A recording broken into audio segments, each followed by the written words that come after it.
DZMM. DZMM, Radyo Patrol, sa istrenta, nagbabalita, naglilingkod, saan man sa buong mundo.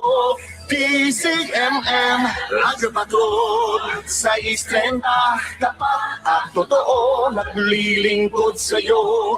Oh, Pilipino!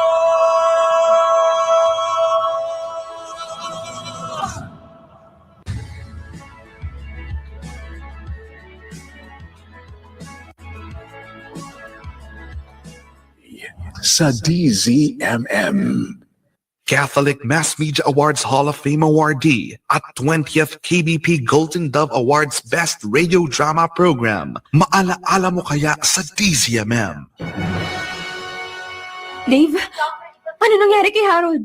Bakit pinapunta mo ako rito sa ospital? Na-aksidente ang nobyo mo. Nasa operating room na siya. Inaasikaso ng mga doktor. Bakit siya na-aksidente? Nagsimula kay Nicole. Si Nicole na naman?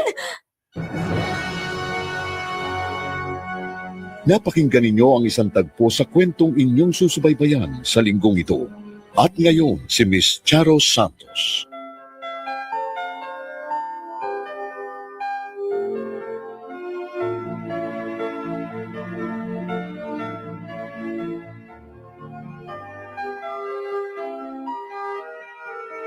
Ang nakaraan. Napakinggan natin na gustong gawin ni Nicole ang lahat upang sirain ang relasyon ni Janelle at Harold. Gustong kakuntsabahin ni Nicole ang kaibigan ni Harold, ngunit tumanggi ito. Sa halip, nagsumbong pa ito kay Harold. Sa galit ni Harold, sinumbatan ng kapatid, saka ipinagtapat ang lihim ng pagkatao nito, na si Nicole ay isang ampon lamang. Labis na nasaktan si Nicole at nag-alsabalutan. At sa tindi ng depresyon, tumayo ito sa gilid ng isang tulay at tila tatalon. Dito natin idugtong ang mga pangyayari sa tampok nating kasaysayan sa linggong ito na pinamagatan nating ritual dito sa Maalaala Mo Kaya sa DZMM. Charo, sobra pong nakakalungkot na sa ganoong sitwasyon humantong ang pagiging magkaibigan namin ni Nicole. Ako pa ang naging dahilan ng pagkasira ng relasyon nilang magkapatid na bandang huli nauwi pa sa isang masakit na revelasyon na ito ay ampon lamang dahil iyon sa silakbo ng galit ni Harold na parang gusto rin niyang pagsisihan. Dapat daw ay hindi na lamang niya sinabi kay Nicole ang lihim na iyon.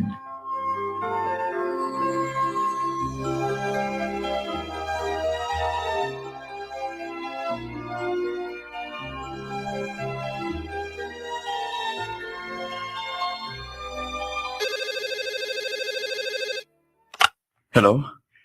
Harold, ako ito, si Dave. Oh. Pare, narito ako sa police headquarters. Pumunta ka agad dito. Teka, bakit? Napatrouble ka? Hindi ako, pare. Ang kapatid mo, si Nicole. Oh, bakit? Ano nangyari kay Nicole? Mamaya na ako magkikwento. Pero pumunta ka muna rito. Hindi alam ni na Hepe kung anong gagawin. Kaya tinawagan kita. Sige. Pupunta na ako riyan, ha? Hihintay mo ako dyan.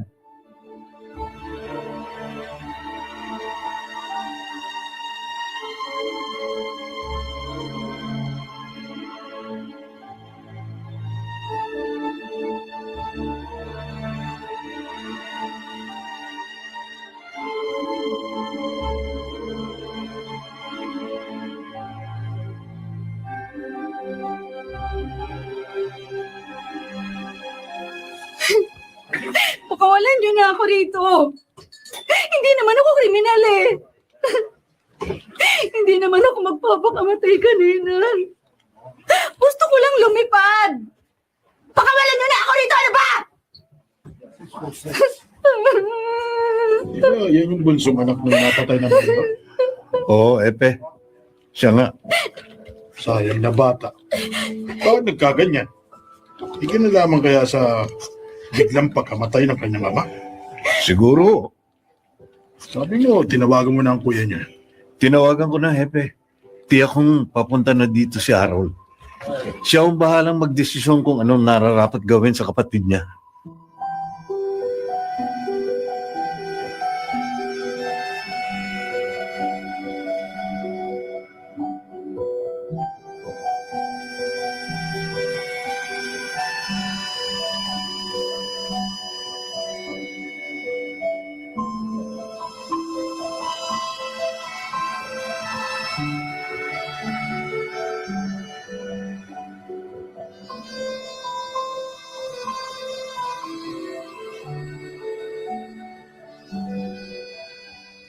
Galit ako kay Nicole pero hindi ko pa rin maalis ang pag-aalala ko sa kanya. Kahit pa rin hindi ko siya tunay na kapatid, nagpamahal na rin talaga siya sa akin. Ang kapatid ko. Ano kaya nangyari sa kanya? Bigla may tumulong. Kailangan maiwas ko.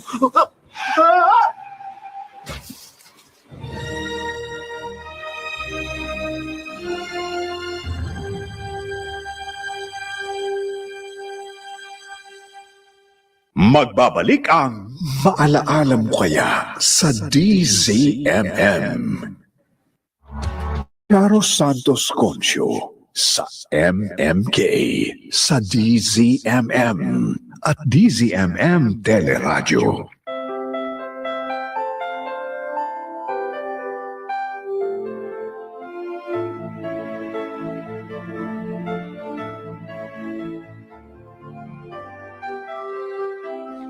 Charo, kung kailan iniisip kong tapos na ang problema sa relasyon namin ni Harold, natuklasan kong iyon ay simula pa lamang. May mga susunod pa palang mas mabibigat na pagsubok kaming haharapin.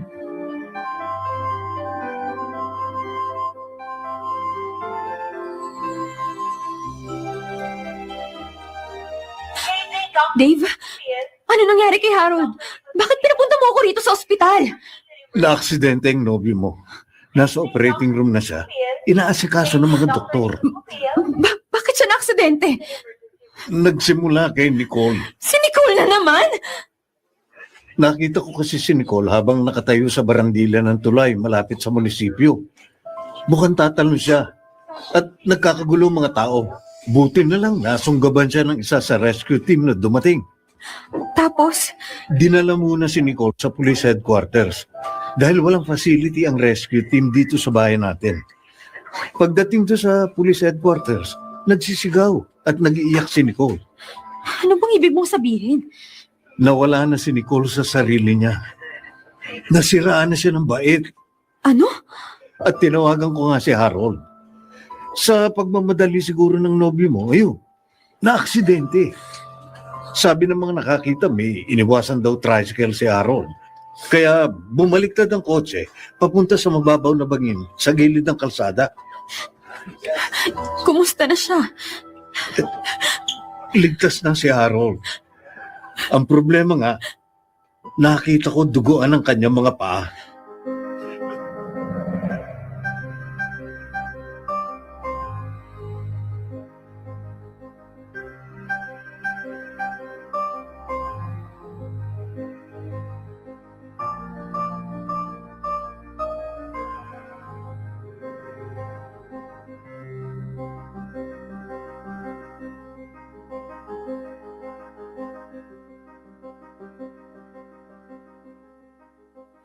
Ano ba yan? Hindi na kayo naubusan ng problema. Kumusta na si Harold ngayon? Ligtas naman ho siya, Tita Tere. Nakasemento ang 2 binti. O huwag ka na umiyak. Ayos na naman pala eh. Ang problema ho, sabi ng doktor, baka pansamantalang mawalan ng lakas sa mga paa ni Harold. Ha? Nakita raw ho sa x-ray na bahagyang nagkaroon ng crack ang spinal cord ni Harold.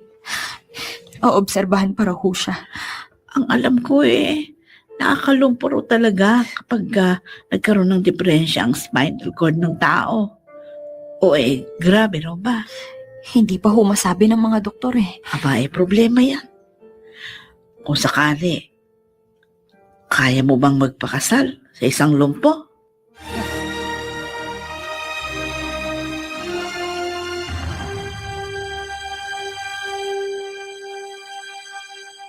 Magbabalik ang Maalaala Mo Kaya sa DZMM.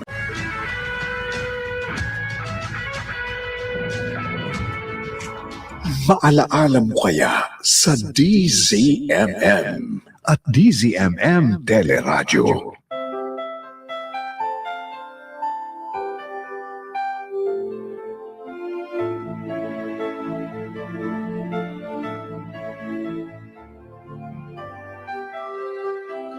Charo, at nangyari nga ang kinatatakutan naming lahat. Nang matanggal ang semento sa mga binti ni Harold, ay hindi siya makatayo dahil wala raw lakas ang kanyang mga paa. At biglang-biglay nagkaroon din ng pagbabago sa kanyang damdamin.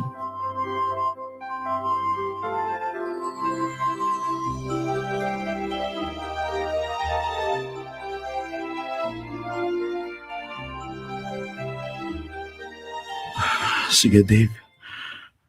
Salamat sa tulong mo. Ngayong nakalabas ka na sa ospital, palagay mo ba, kailangan mo pa ng isang nurse na titingin sa'yo? Okay na ako. Kaya ko na. Sigurado ka, ha? May makakasama naman akong katulong dito sa bahay eh. Kaya okay na ako. Pare, may kumakatok. Pakibuksan na lang yung pinto. Okay. Dave, nakalabas na pala sa ospital si Harold? Oo. Sinamahan ko siya pa uwi dito sa bahay nila. Halika, tuloy ka. Harold, Hindi ka na sana pumunta rito, Janelle. Harold, Narinig mo sinabi ko, hindi ka na dapat pumunta rito. Umalis ka na. Umalis ka na. Hindi kita kailangan. Hindi na kita gusto makita pa.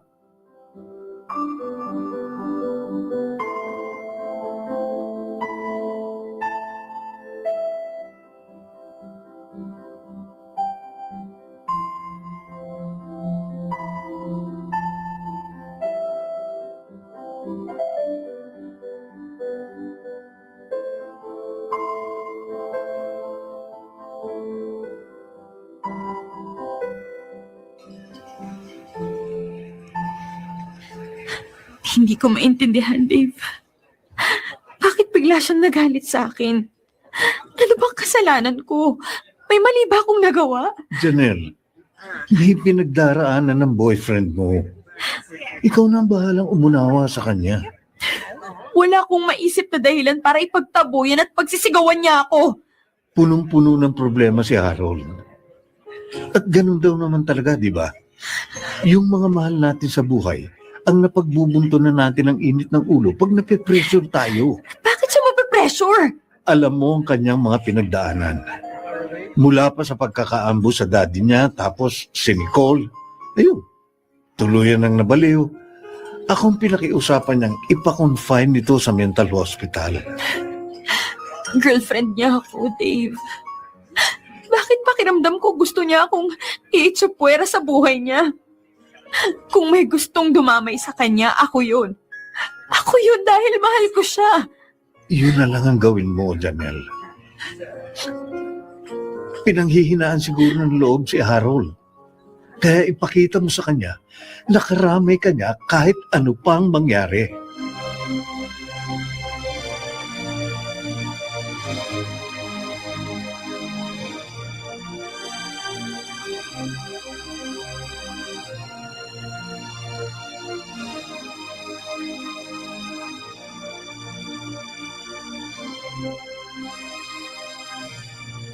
Anong sinabi mo, Janelle?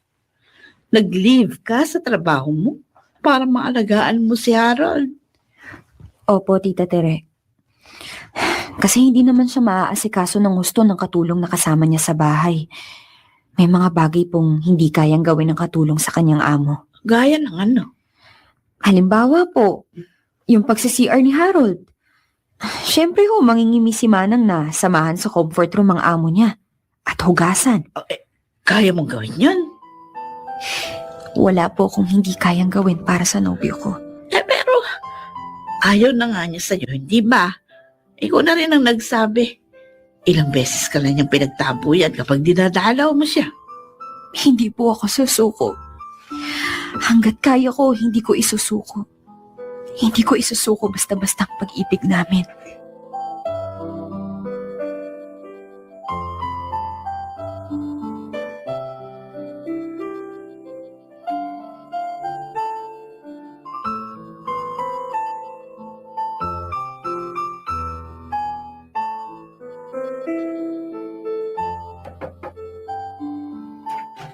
Ay, ikaw pala, Janelle. Tuloy ka. Ayon si Sir. Salamat ho, Manang. Harold, kumusta ka na? Sinabihan na kita, hindi ba? Bakit bumalik ka pa? Harold naman. Alam ko nagkakaganyan ka kasi sunod-sunod ang dumating na problema sa pamilya ninyo. Pinanghihinaan ka ng loob. Kaya please, wag mo naman ako ipagtabuyan. Hayaan mo akong damayan kita. Hindi ko kailangan ng pagdamay mo. Harold, Kaya ko mabuhay nang wala ka. Kaya umalis ka na, Janelle. Umalis ka na. akala ko ba malawak ang pangunawa mo?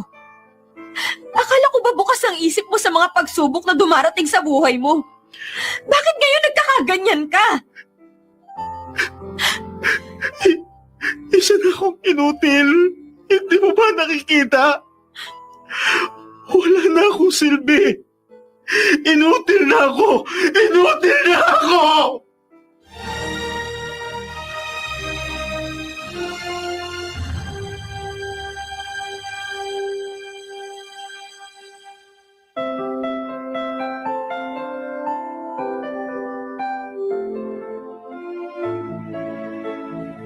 Isang salita lang ang nagbibigay lakas sa mga taong binubugbog ng mga problema.